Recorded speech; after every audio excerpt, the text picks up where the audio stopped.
For today's video, ay re-review natin yung ating Continental Ultra Sport. So, tara, i-unbox na natin to. Sobrang ganda ng item na to guys. Sa tingin ko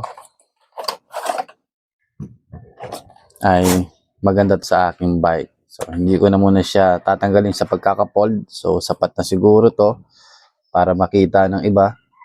At itatry din natin to sa ating bike kung magpipit siya. Yung ating Shimano bracket covers or Shimano hood STI para sa Tiagra.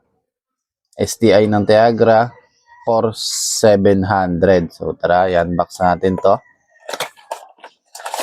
Ito yung kanyang laman.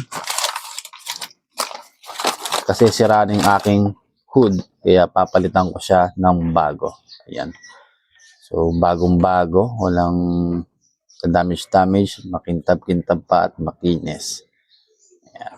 Yan yung sa loob.